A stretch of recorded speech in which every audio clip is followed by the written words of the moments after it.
Hello दोस्तों, नमस्कार। कैसे हैं आप सब? आई होप कि आप सब अच्छे होंगे और खूब बढ़िया से मन लगाकर पढ़ाई कर रहे होंगे। तो कल मैंने 40 प्रश्नों की श्रृंखला आपको दिया था। 40 प्रश्न अच्छे से तैयार किया होगा तो बहुत ही अच्छी बात है कि कम टाइम में ज़्यादा प्रश्न की तैयारी हो जाती है। वन लाइनर पॉइंट है, नोट करते रहिएगा चाहिएगा। तो चलिए आज के सेशन को चालू करते हैं। आज के सेशन का पहला प्रश्न देखते हैं। 40 प्रश्न कल कराए थे, उसी के आगे कंटिन्यू कर रहे हैं। तितली किसकी रचना है? तो तितली है जयशंकर प्रसाद की रचना। किसकी है? जयशंकर प्रसाद की है, जो इम्पोर्टेंट है। अगला है तुलसीदास का वह ग्रंथ कौन सा है जिसमें ज्योतिष का वर्णन किया गया है?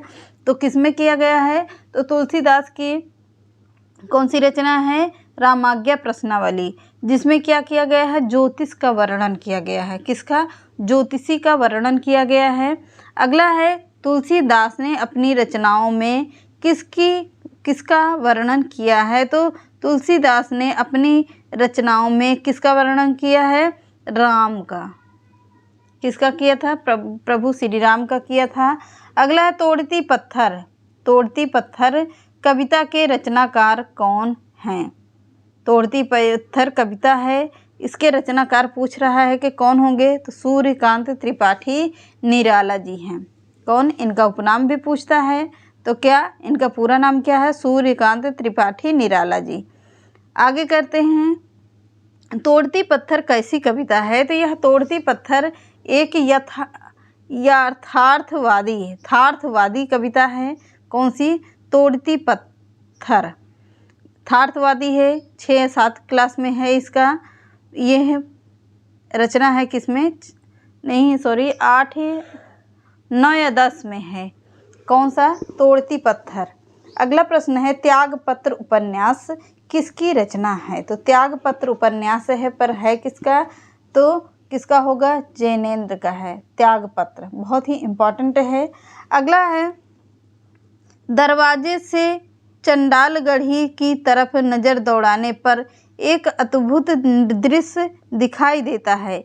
इस पंक्ति के रचनाकार कौन है? तो दरवाजे से चंडालगढ़ी की तरफ नज़र दौड़ाने पर एक अद्भुत दृश्य दिखाई देता है।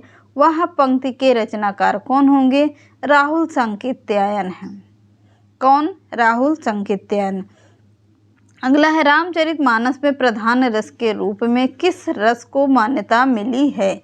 तो रामचरितमानस में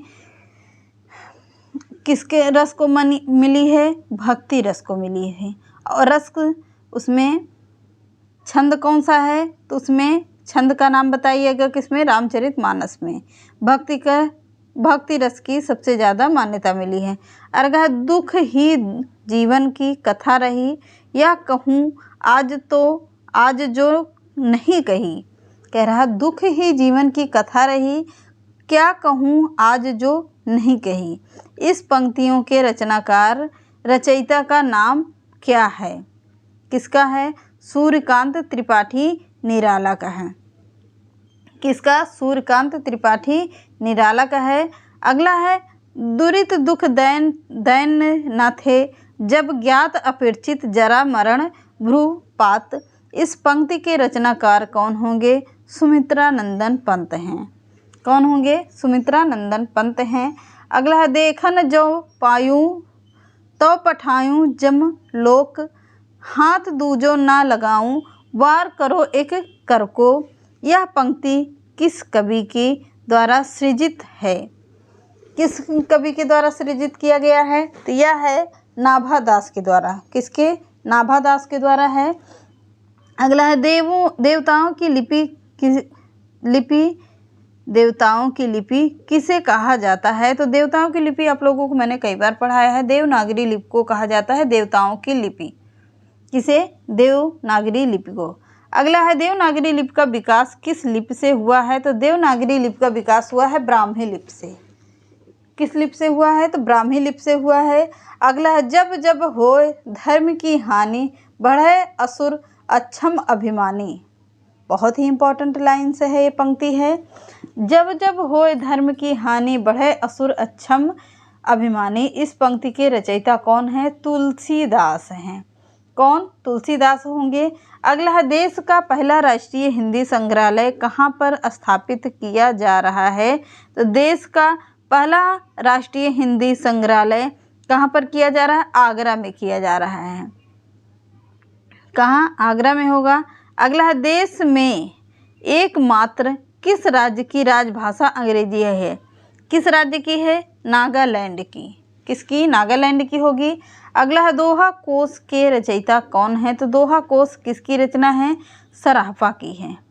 किसकी? सराफा की है।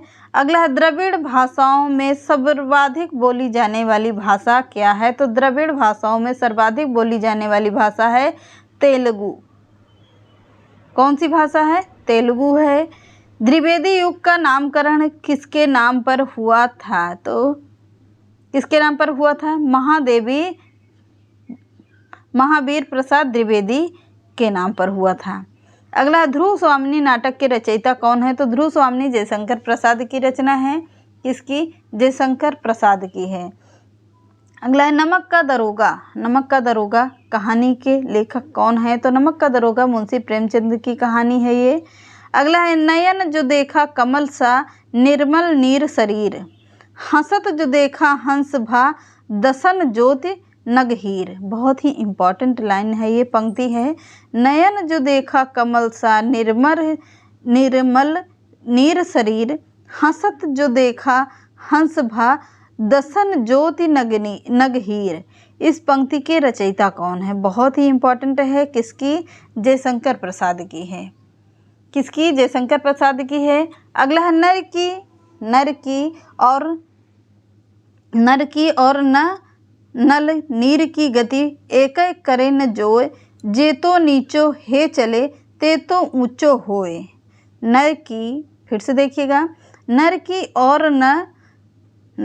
और नल नीर की गति एक करे जो जोए, जे तो नीचो हे चले ते तो ऊंचो हो। इस पंक्ति के रचयिता कौन है? बिहारी लाल हैं। कौन? बिहारी लाल होंगे। अगला है, नागालैंड की राजकीय भाषा क्या है? तो नागालैंड की राजकीय भाषा है अंग्रेजी।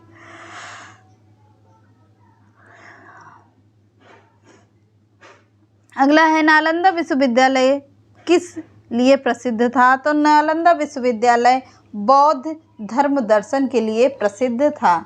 क्या? नालंदा विश्वविद्यालय। अगला है, निराला के राम तुलसीदास के राम से भिन्न और भवभूति के राम के निकट हैं। यह कथन किस हिंदी आलोचक का है? निराला के राम तुलसीदास के राम से भिन्न और भवभूति के राम के निकट हैं। यह कथन किस आलोचक का है? किसका होगा? डॉक्टर रामविलास शर्मा का है। किसका? डॉक्टर रामविलास शर्मा का है। अगला है, निराला को कैसा कवि माना जाता है? तो निराला को एक क्रांतिकारी कवि के रूप में माना जाता है। किसको? निराला जी को। अगला है, निर्गुण भक्ति काव्य का प्रमुख कवि हैं। तो निर्गुण भक्ति काव्य का प्रमुख कवि किसे माना जाता है? कबीर दास को माना जाता है। अगला, निशा निमंत्रण के रचनाकार कौन है? तो आप लोगों को पता होगा कि हरिवंश राय बच्चन की है रचना। कौन सी? निशा निमंत्रण।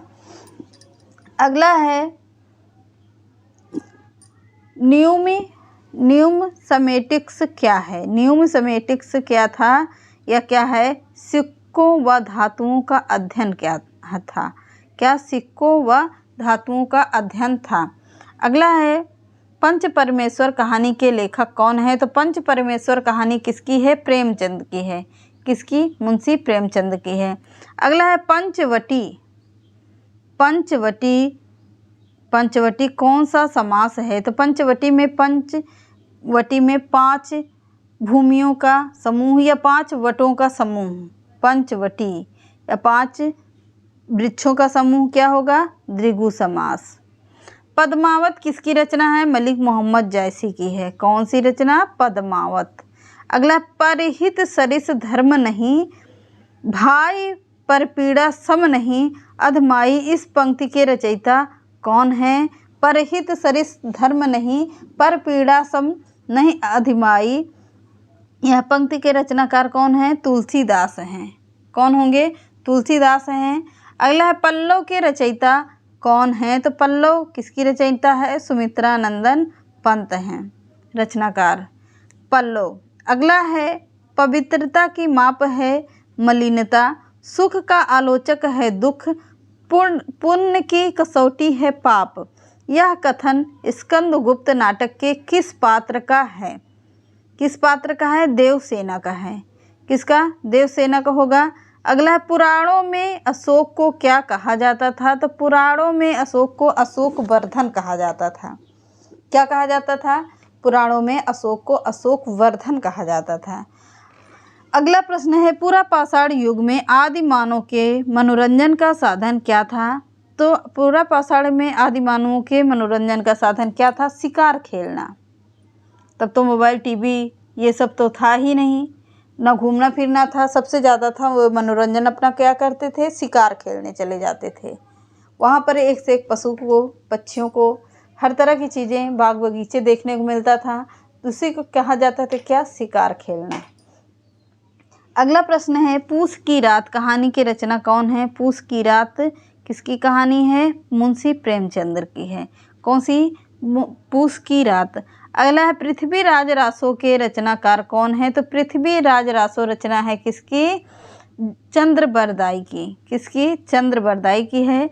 अगला है पेवा मचन दो के अधूरे उपन्यास का नाम क्या है? पेवा मचन दो के अधूरे उपन्यास का क्या नाम है? मंगल सूत्र। प्रेमचंद्र का है ये, अधूरा उपन्यास है किसका? मुंशी प्रेमचंद का अधूरा उपन्यास क्या कौन सा है? मंगल सूत्र है। प्रकृति के सुकुमार कवि किसे कहा जाता है? तो प्रकृति के सुकुमार कवि किसे कहा जाएगा? सुमित्रा नंदन पंत को कहा जाता है। अगला है प्रगतिवाद उपयोगितावाद का दूसरा नाम क्या है? तो प्रगतिवाद उपयोगितावाद का दूसरा नाम क्या है? यह कथन किसका है? तो नंद दुलारे वाजपेयी जी का है। कौन सा? प्रगतिवाद उपयोगितावाद का दूसरा नाम। यह कथन किसका है? तो नंद दुलारे वाजपेयी का है। अगला है प्रथम सूफी प्रेमाख्यानक काव्य के रचयिता कौन है? तो प्रथम सूफी प्रेमाख्यानक काव्य के रचयिता कौन है? मुल्ला दाऊद है। क्लियर हुआ? मुल्ला दाऊद की रचना है।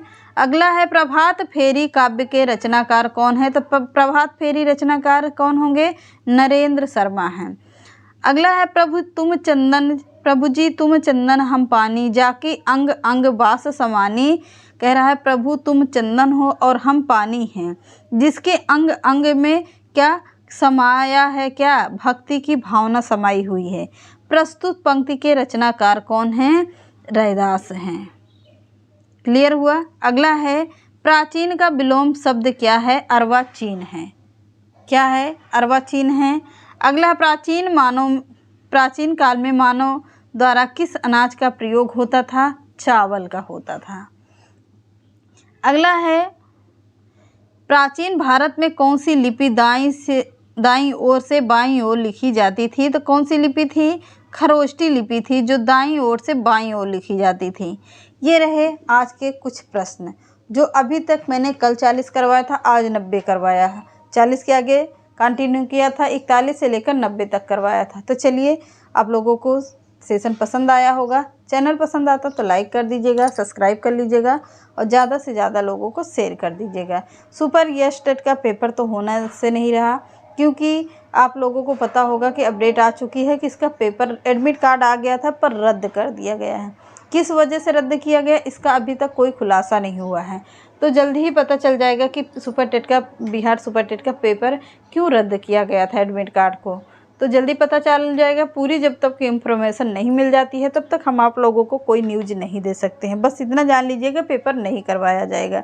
जो बिहार में 4 स्थानों को नाम दिया गया था कि 4 स्थान पर बिहार सुपर टेट का पेपर होगा, पर अब नहीं हो रहा है। तो चलिए, आगे जो भी अपडेट होगी आप लोगों को बताते रहेंगे। मिलते हैं नेक्स्ट क्लास में। Bye bye.